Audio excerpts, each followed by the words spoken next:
Assalamu alaikum, dear student of class 10th, physics chapter number 10, simple harmonic motion and waves। और आज का हमारा topic 10.1 motion of mass attach to spring. इससे पहले हम simple harmonic motion को conceptual understanding कर चुके हैं। आज का हमारा agenda motion of mass attach to spring से रिलेटेड चंद एक शॉर्ट क्वेश्चंस और की टर्म्स को डिफाइन करना है और उनकी अंडरस्टैंडिंग करना। हम इसे एज ए लॉन्ग क्वेश्चन आज अभी डील नहीं करेंगे, वो इंशाल्लाह नेक्स्ट लेक्चर का पार्ट होगा।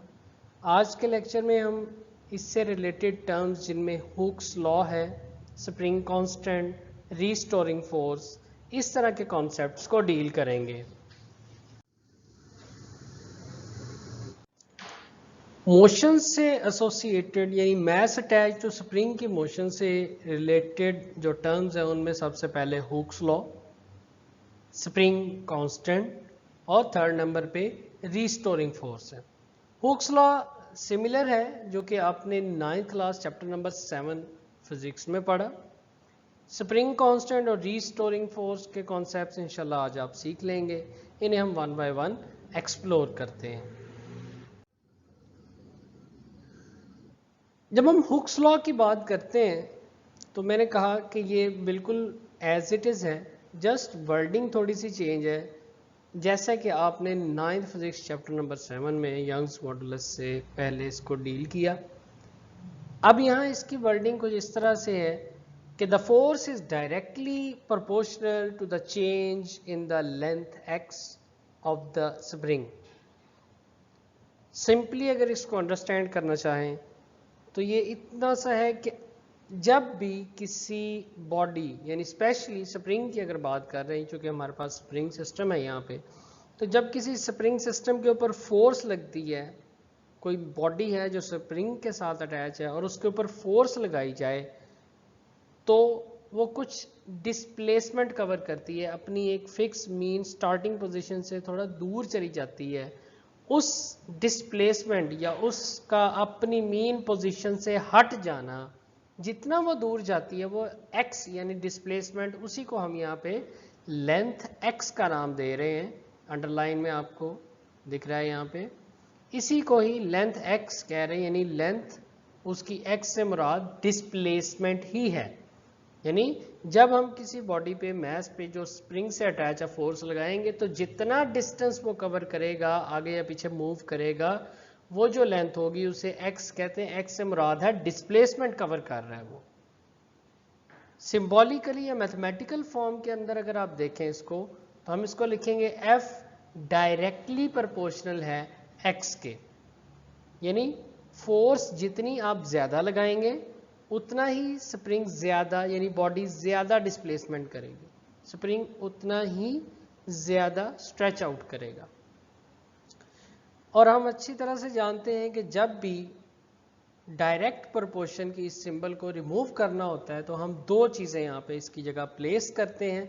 नंबर 1 पे इक्वल साइन और नंबर 2 पे कोई ना कोई कांस्टेंट हम यूज करते हैं।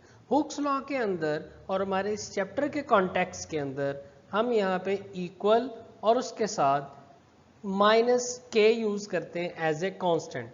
यहाँ माइनस का क्या तज़किरा है कि क्यों आया हुआ है तो इसको हम थोड़ी देर बाद एक्सप्लोर करते हैं, जबकि के एज ए कांस्टेंट है।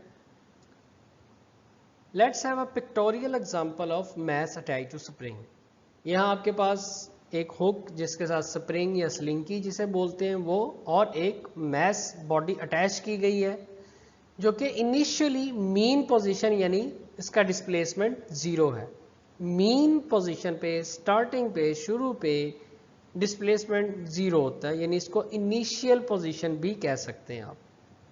लेकिन जब हम इसके ऊपर एक फोर्स F लगाएंगे इस बॉडी के ऊपर तो ये कुछ ना कुछ डिस्प्लेसमेंट कवर करेगी, जिसे हम लेंथ कह रहे हैं, x कह रहे हैं, या डिस्प्लेसमेंट कह सकते हैं, या स्ट्रेचिंग कह सकते हैं उसको, जैसा कि यहाँ आपको शो हो रहा है।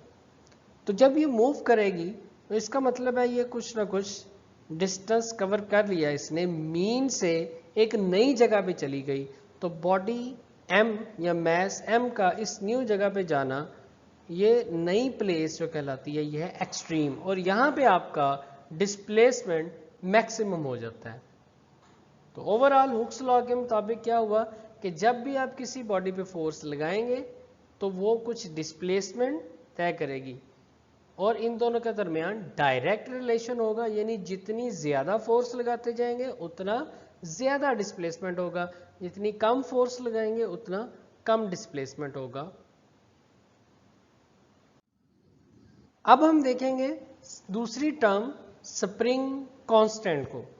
स्प्रिंग कांस्टेंट क्या है, हमारे पास इसकी डेफिनेशन को पहले देखिए प्लीज। द रेशो का वर्ड अंडरलाइन है, याद रखें टर्म रेशो, जब भी हम लफ्ज बोलते हैं रेशो का वर्ड, इसका मतलब ये होता है कि किसी भी दो चीजों के दरमियान आप डिवीजन क्रिएट कर रहे हैं, कंपैरिजन क्रिएट कर रहे हैं। तो रेशो किन दो के दरमियान लेनी है आपने, एक्सटर्नल फोर्स, यानी जब भी किसी ऑब्जेक्ट के ऊपर कोई फोर्स लगाई जाती है वो एक्सटर्नल फोर्स कहलाती है। जैसा प्रीवियस आपने देखा पेज पे कि मैस अटैच टू स्प्रिंग था, तो उसके ऊपर एक फोर्स लगाई गई और उसे एक्सट्रीम तक लेके गए, तो वो जो लगने वाली फोर्स है उसको एक्सटर्नल फोर्स भी कहा जाता है।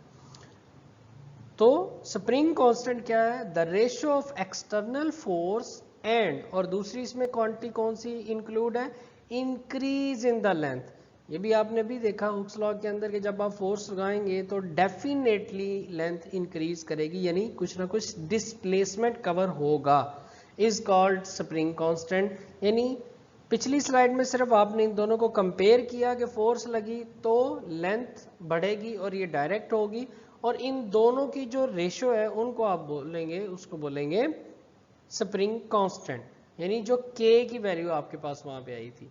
ये जो कांस्टेंट हुक्स लॉ के अंदर आया था k, जो येलो में यहाँ मेंशन है, तो इस k को बेसिकली कहते हैं स्प्रिंग कांस्टेंट। और अगर इसकी वैल्यू आपने लेनी हो तो आप इसको एक साइड पे कर देंगे, जबकि -x यहाँ मल्टीप्लाई हो रहा है और आप दूसरी साइड पे उसको ट्रांसफर करेंगे इक्वेशन के, तो वो डिवाइड हो जाएगा। तो इस तरह से k इक्वल टू -f/x, यानी फोर्स पर लेंथ, पर यूनिट लेंथ, या फोर्स पर यूनिट डिस्प्लेसमेंट भी कह सकते हैं, या इसी को ही आप रेशो कह रहे हैं कि f is a ratio, sorry it is the ratio of f and length x। तो ये जो रेशो है हमारे पास उसको हम कहते हैं k, यानी स्प्रिंग कांस्टेंट। और k इटसेल्फ इसका नाम क्या कहलाता है, यानी ये किस चीज की वैल्यू प्रोवाइड करता है आपको, ये स्प्रिंग की स्टिफनेस बताता है, यानी सख्त या नरम स्प्रिंग को बताता है। मिसाल के तौर पे अगर आपके पास स्प्रिंग हार्ड है तो आपको ज्यादा फोर्स लगानी पड़ेगी, तो k की वैल्यू इंक्रीज कर जाएगी। अगर स्प्रिंग आपके पास सॉफ्ट है तो आप थोड़ी सी फोर्स लगाएंगे तो ज्यादा डिस्प्लेसमेंट कवर हो जाएगा। इसका मतलब फोर्स अगर आप कम लगाएंगे तो k की वैल्यू ऑटोमेटिकली कम होगी। तो k जो है कांस्टेंट, स्प्रिंग कांस्टेंट, ये स्प्रिंग की स्टिफनेस को बताता है, उसके सख्त या नरम होने को, यानी वो किस मटेरियल का है। ओवरऑल ये एक रेशो है फोर्स और लेंथ के दरमियान, कि फोर्स और लेंथ से क्या रेशो निकली। या फिर से मैं आपको बता दूं कि माइनस साइन को हम इंशाल्लाह नेक्स्ट स्लाइड पे रिप्रेजेंट करते हैं। अब आगे रीस्टोरिंग फोर्स। जब आपने ये देखा कि हमने एक एक्सटर्नल फोर्स लगाई, एक मैस जो कि स्प्रिंग से अटैच था, तो उससे एक्सट्रीम पोजीशन पे ले गए, लेकिन जैसे ही हम उस एक्सटर्नल फोर्स को रिमूव करेंगे तो ये अंडरस्टूड सी बात है कि स्प्रिंग रिवर्ट बैक करेगा, अपनी इनिशियल यानी मीन पोजीशन की तरफ मूव करेगा। तो ऐसी क्या चीज है जो उसको वापस लाने पे मजबूर करती है।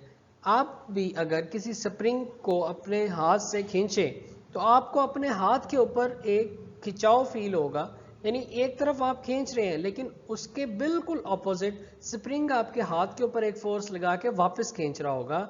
तो उस स्प्रिंग की फोर्स को हम बेसिकली रीस्टोरिंग फोर्स कहते हैं। और प्रीवियस जो दो कॉन्सेप्ट आपको दिए, हुक्स लॉ का और स्प्रिंग कांस्टेंट का, दोनों की मैथमेटिकल फॉर्म में माइनस का जो साइन था वो इसी चीज को रिप्रेजेंट कर रहा था कि एक फोर्स जब आप फोर्स लगा रहे हैं तो आपके हाथ के या आपकी एक्सटर्नल फोर्स के ऑपोजिट एक फोर्स हमेशा एक्ट कर रही होती है जो मीन पोजीशन की तरफ होती है हमेशा, और उसी को वहां पे नेगेटिव साइन से शो ऑफ किया जा रहा था। इसकी डेफिनेशन में जब हम देखते हैं तो रीस्टोरिंग फोर्स क्या करती है, ऑलवेज पुश और पुल। ये दो तरह की हो सकती है, पुश या पुल। पुल कैसे हो सकती है, जब आप एक्सटर्नल फोर्स लगा रहे हैं तो मीन पोजीशन की तरफ वो स्प्रिंग को या बॉडी को वापस लेके आता है स्प्रिंग, तो ये पुल है। लेकिन अब आप फोर्स नहीं लगा रहे हैं तो वो जब कंप्रेस होता है स्प्रिंग तो पुश फोर्स भी लगाता है उसी बॉडी के ऊपर। तो इसी तरह इसलिए इसको बोलते हैं a restoring force is always pushes और pulls the object performing oscillatory यानी वाइब्रेटरी को ऑसिलेटरी कहते हैं motion towards the mean position, यानी वो फोर्स जो एक्सटर्नल के अगेंस्ट हमेशा मीन की तरफ काम करती है उसको आप बोलते हैं रीस्टोरिंग फोर्स। और इसको हम एक मैस अटैच टू स्प्रिंग की एग्जांपल से भी देख लेते हैं कि हमने एक एक्सटर्नल फोर्स लगाई और हुआ क्या कि मीन पोजीशन से ये स्प्रिंग एक्सट्रीम पोजीशन तक चला गया। लेकिन जो ही हम एक्सट्रीम पोजीशन पे जाके अपनी एक्सटर्नल फोर्स को रिमूव करेंगे तो इमीडिएटली जो इंटरनल रीस्टोरिंग फोर्स जो कि इलास्टिक पोटेंशियल एनर्जी के तौर पे स्प्रिंग के अंदर मौजूद है इस वक्त, वो इमीडिएट इस मैस को मीन पोजीशन की तरफ रिवर्ट बैक करेगी, पुल बैक करेगी। जैसा कि यहाँ आपको शो भी किया गया फोर्स की डायरेक्शन रिवर्ट बैक करेगी। तो ये जो रिवर्स फोर्स है जो एक्सटर्नल के अगेंस्ट काम करती है, चूंकि ये अपोजिट डायरेक्शन में है इसीलिए प्रीवियस जितने भी मैथमेटिकल फॉर्म थी उनमें इसको नेगेटिव से शो किया गया था और इसी को बोलते हैं आप रीस्टोरिंग फोर्स। तो स्टूडेंट्स हमारे आज के ये 3 मेजर शॉर्ट क्वेश्चन जो मैस अटैच टू स्प्रिंग के टॉपिक के अंदर ही शामिल होते हैं, हमने इनको डिस्कस कर लिया। उम्मीद है आपको ये अच्छे से क्लियर हो गए होंगे, क्योंकि अगर ये आपको क्लियर होते हैं तो ऑटोमेटिकली आप इनको कलेक्टिवली देखेंगे, जब कंबाइन करेंगे तो ये आपका मैस अटैच टू स्प्रिंग का लॉन्ग भी क्लियर होता चला जाएगा। इंशाल्लाह नेक्स्ट लेक्चर के अंदर हम एज ए लॉन्ग डील करेंगे अपने मैस अटैच टू स्प्रिंग को। तब तक खुश रहें, याद करें चीज़ों को, इनकी बार बार प्रैक्टिस करें।